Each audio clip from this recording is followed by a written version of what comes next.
Hello everyone, welcome back to my channel. ನಾನು ನಿಮ್ಮ ಸಿಂಚು. ಇವತ್ತು ನಾನು ಸ್ಯಾಂಡ್ವಿಚ್ ಮಾಡೋಣ ಅಂತ ಡಿಸೈಡ್ ಮಾಡ್ಕೊಂಡು ಹೋಮ್ ಮೇಡ್ ಮನೆಯಲ್ಲೇ ಸ್ಯಾಂಡ್ವಿಚ್ ಹೇಗೆ ಮಾಡೋದು ಅಂತ ಹೇಳ್ಕೊಡ್ತೀನಿ. ಸುಮ್ಮನೆ ಹೊರಗಡೆ ಹೋಗಿ ತಿಂದು ಹೊಟ್ಟೆ ಹಾಳು ಮಾಡ್ಕೊಳ್ಳೋದ್ಕಿಂತ. ಆ್ಯಂಡ್ ಬನ್ನಿ ಸ್ಟಾರ್ಟ್ ಮಾಡೋಣ.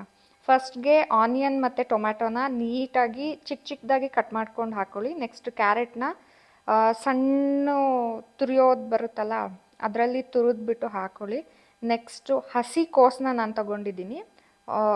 ಜಾಸ್ತಿ ತೊಗೊಬಿಡಿ, ಹಸಿ ಕೋಸು ಜಾಸ್ತಿ ಆದರೂ ತಿನ್ನೋಕ್ಕಾಗಲ್ಲ. ಚಿಕ್ಕದಾಗಿ ಈ ಥರ ಕಟ್ ಮಾಡ್ಕೊಂಡು ಹಾಕ್ಕೊಳ್ಳಿ. ನೆಕ್ಸ್ಟ್ ಅದನ್ನ ನೀಟಾಗಿ ವಾಶ್ ಮಾಡ್ಕೊಳ್ಳಿ, ಯಾಕಂದರೆ ವಾಶ್ ಮಾಡಲಿಲ್ಲ ಅಂದರೆ ಅದರಲ್ಲಿರೋ ಔಷಧಿ ಎಲ್ಲ ಹೊಡೆದಿರ್ತಾರಲ್ಲ, ಅದು ತುಂಬ ಎಫೆಕ್ಟ್ ಆಗುತ್ತೆ.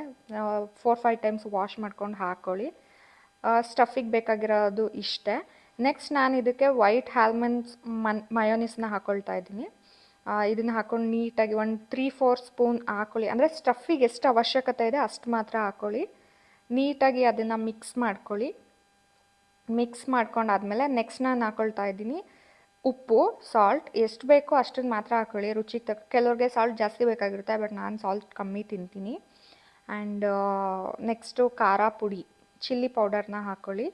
ಚಿಲ್ಲಿ ಪೌಡರ್ ಕೆಲವ್ರಿಗೆ ಸ್ಪೈಸ್ ಬೇಕು ಅಂದರೆ ಜಾಸ್ತಿ ಹಾಕ್ಕೊಳ್ಳಿ. ನಾನು ಸ್ಪೈಸ್ ಜಾಸ್ತಿ ತಿನ್ನಲ್ಲ, ಸೊ ಅದಕ್ಕೆ ಇಷ್ಟು ಹಾಕ್ಕೊಳ್ತಾ ಇದ್ದೀನಿ. ಆ್ಯಂಡ್ ನೀಟಾಗಿ ಮಿಕ್ಸ್ ಮಾಡ್ಕೊಳ್ಳಿ.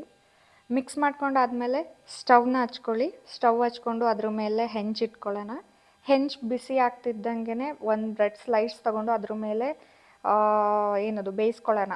ಎರಡೂ ಸೈಡನ್ನ ಸ್ವಲ್ಪ ಬೇಯಿಸ್ಕೊಂಡು ಅದ್ರ ಮೇಲೆ ಮತ್ತು ಏನದು ಸ್ಯಾಂಡ್ವಿಚ್ ಸಾಸ್ನ ಹಾಕ್ಕೊಳ್ಳಿ.